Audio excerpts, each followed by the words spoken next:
एक जंगल में कालू कौवा अपनी बेटी टूनी के साथ रहता था। वह बहुत ही गरीब था। कालू जंगल के ही अमीर सेठ धनी राम के घर मेहनत मजदूरी करता था। धनी राम उसको कम पैसे देकर ज्यादा काम करवाता था, पर फिर भी वह कुछ भी नहीं कहता। एक दिन उसका पड़ोसी बबलू कालू से कहता है, कालू भाई, मैं तुम्हें रोज देखता हूँ। तुम सेठ धनी राम के घर इतनी मेहनत से काम करते हो, फिर भी वह तुम्हें इतने कम रुपए देता है। तो फिर तुम धनी राम के घर काम करते ही क्यों हो? बबलू भाई, ऐसा करना मेरी मजबूरी है। कुछ समय पहले मैं अपने खेत में खेती करता था, पर मेरी पत्नी बहुत बीमार हो गई। इसलिए जल्दी में मैंने सेठ जी से अपनी पत्नी के इलाज के लिए पैसे लिए थे, पर मेरी पत्नी भी नहीं रही और सारे पैसे भी खर्च हो गए। इसलिए सेठ मुझे कम पैसे देकर ज्यादा काम करवाता है। कालू की बात सुनकर बबलू बहुत दुखी होता है। अच्छा बबलू भाई, मैं चलता हूँ, देर हो गई तो सेठ 4 बातें सुनाएगा। यह कहकर कालू सेठ के घर की ओर जाने लगता है। तभी पीछे से टूनी आती है। पापा रुको, पापा रुको। क्या हुआ टूनी? पापा, आज मैं भी आपके साथ चलूंगी। मैं घर पर अकेली रह जाती हूँ। मुझे आपकी बहुत ज्यादा याद आती है। अच्छा ठीक है, चलो।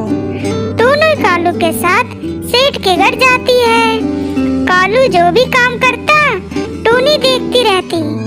तभी धनी राम आता है और कालू की बेटी टूनी को देखकर धनी राम कहता है, अरे कालू, यह तुम्हारी बेटी है क्या? हाँ सेठ जी, यह मेरी बेटी टूनी है। घर पर अकेले रह जाती है, इसलिए मैं इसे अपने साथ ले आया। हाँ हाँ, सही किया। घर पर अकेली पड़ी रहकर क्या करेगी? यहाँ रहेगी तो तुम्हारे साथ काम सीखेगी। आखिरकार इसे भी तो बड़ी होकर मेहनत मजदूरी ही करनी है। यह कहकर धनी राम वहाँ से चला जाता है। सेठ की बातों से कालू को बहुत दुख होता है, पर वह कोई जवाब नहीं देता। तभी टूनी की नजर सेठ की बेटी रानी पर पड़ती है, जो हाथ में लिए बहुत सारे रसगुल्ले खा रही थी। रानी को देख टूनी अपने पिता से कहती है, पापा, वो कौन है और वह क्या खा रही है? बेटी, वह सेठ जी की बेटी रानी है और वह रसगुल्ले खा रही है। पापा, मुझे भी रसगुल्ले खाना है। ठीक है बेटी, आज सेठ की तनख्वाह देंगे तो मैं तुम्हें रसगुल्ला खिलाऊंगा। शाम को सेठ कालू को तनख्वाह देता है। ये लो कालू, तुम्हारे इस महीने की तनख्वाह। तभी कालू सेठ से कहता है, सेठ जी, आज मैं थोड़ी जल्दी जाना चाहता हूँ। मेरी बेटी ने आपकी बेटी को रसगुल्ला खाते हुए देखा तो उसकी भी इच्छा रसगुल्ला खाने की है, इसलिए मैं उसे रसगुल्ला खिलाने ले जाना चाहता हूँ। तुम्हारी बेटी रसगुल्ला खाएगी? देखो कालू, रानी तो मेरी बेटी है, वो चाहे कुछ भी खाए।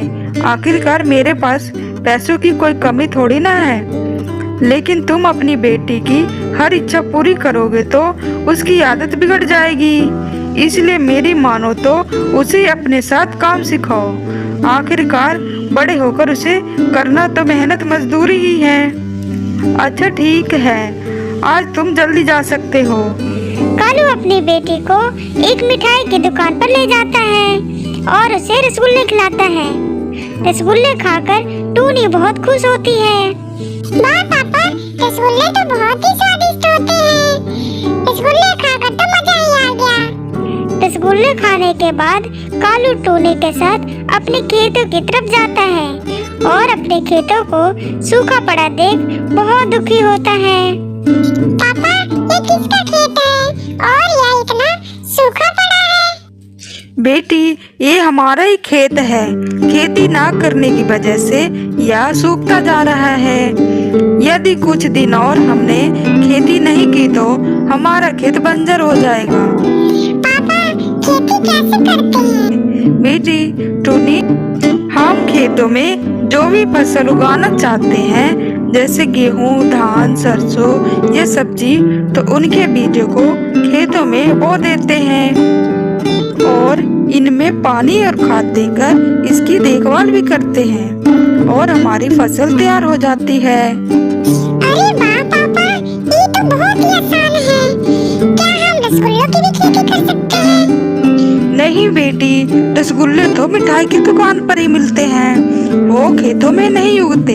पर पापा, जब अनाज, फल, सब्जियाँ खेतों में उग सकते हैं, तो रसगुल्ले क्यों नहीं? पापा, मुझे तो रसगुल्ले ही उगाने हैं खेतों में। अच्छा ठीक है, मैं तुम्हें पैसे दे दूंगा, तुम खेतों में रसगुल्ले उगा कर देखो, उगेंगे या नहीं, ठीक है? कालू की यह बात सुनकर टूनी बहुत ज्यादा खुश हो जाती है। ठीक है पापा, कल आप काम पर जाना और मैं खेत में रसगुल्ले उगाऊंगी। अगले दिन कालू सेठ के घर काम पर चला जाता है और टूनी मिठाई की दुकान से रसगुल्ला खरीदकर अपने खेतों में बो देती है।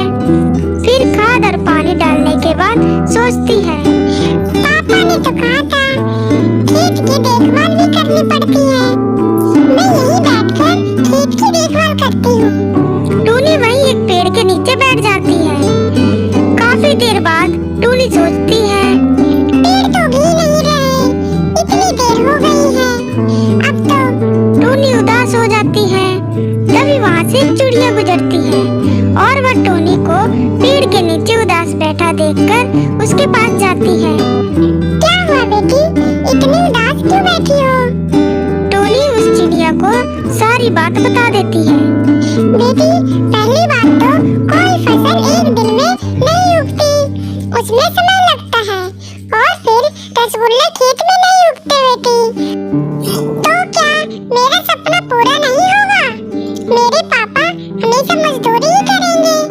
मैं अपने पिता को सेठ धनीराम के कर्ज से छुड़ाना चाहती हूँ। सेठ धनीराम मेरे पिता से अधिक मेहनत करवाता है और बहुत कम पैसे देता है। हमारा क्या होगा? उस चिड़िया को टूनी पर दया आ जाती है और वह टूनी से कहती है, बेटी ठीक है, ये लो, ये पानी तुम अपने रसगुल्लों के खेत में डाल देना और फिर सुबह आकर देखना। टूनी चिड़िया का दिया हुआ पानी खेत में डाल देती है और घर चली जाती है। अगले दिन टूनी अपने पिता कालू के साथ अपने खेतों में आती है। तभी कालू देखकर हैरान रह जाता है कि उसके खेतों में रसगुल्ले लगे हैं। वहीं टूनी बहुत सारे रसगुल्ले देखकर बहुत खुश होती है। ये पापा, मैंने कर दिखाया, रसगुल्ले उग गए। पापा, अब हम भी एक अच्छी जिंदगी जिएंगे। हम एक रसगुल्ले की दुकान खोलेंगे और धनीराम का कर्ज भी वापस कर देंगे।